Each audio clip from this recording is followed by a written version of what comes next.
Something that's been like super influential to me, especially like when I was younger, was the dynamic between like staff and youth. And I feel like collagers who know me like make fun of me because I always say this, but I don't know, I just really connected to, at that first event in Utica, one staffer in particular, and we're like still friends. So like when I met her, I was 11 and she was 19, and now like I'm 18 and she's 26, and we're still like friends, and we've had like a real friendship,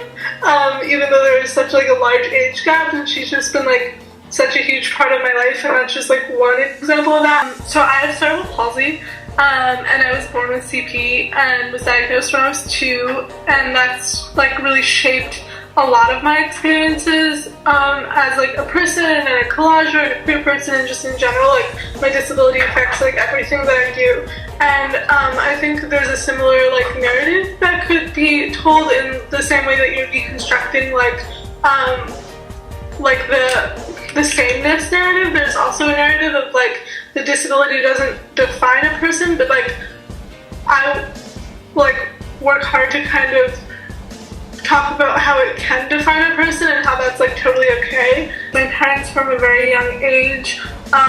like socialized me to believe that I literally could be anything that I wanted, and as idealistic as that may have been, it worked. Like I'm going to school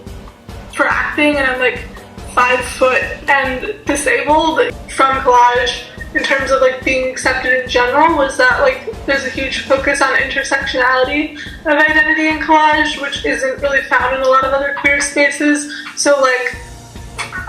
when Robin came aboard the collage team, she kind of like saw that I had a lot of knowledge in disability awareness, and I've done a ton of disability awareness work with collage, even before I was like of age to become a volunteer staff, and being like welcomed that way has been really helpful, and they've helped me like promote my work and get like a message of positivity surrounding disability and queerness out to youth, which is amazing because that's not really something you talk to kids a lot about.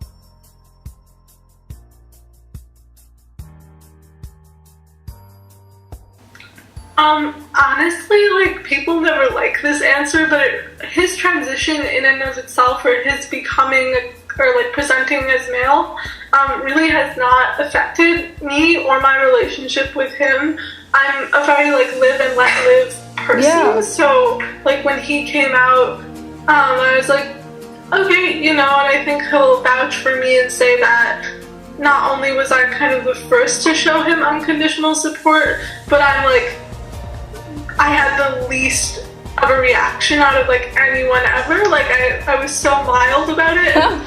you know, people will always come to me and say, but Sonya, how do you really feel? And I'm like, no, like this is how I really feel, you know. And if anything, his transition is not what has affected my life at all. What's affected my life is the way the outside world has reacted to his transition and what he's had to go through and what my family has had to go through because of his transition. So AJ being trans, like, I woke up one day, I woke up the next, but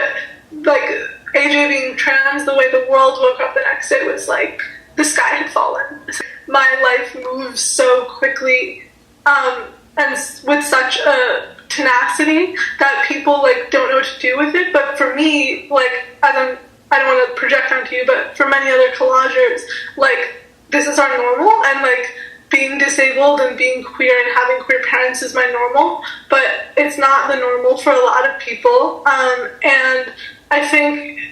to get a little bit more specific, it definitely made it easier, like having queer parents and 2 moms definitely made it easier to come out to myself and say like, I am gay, but it didn't necessarily make it easier to come out to them. Like, everyone has their own processing time, and my parents are no different, and it didn't necessarily make it easier to come out to other people about myself because there's like stereotypes, but it definitely made it like I grew up with a mindset of like gay is okay. So when I was like kind of going through puberty, it was like just as much an option as straight, and like there was no like straight by default mindset or upbringing. Like, it was something that I thought about consciously, which is definitely different. And I also think that because of kind of not so great experiences that my family has had or that I've had, I have a much deeper sense of empathy than other people my age. Definitely, I think in high school I was able to like relate to people and kind of swallow my pride in a way that like my classmates weren't, not to be condescending, but like,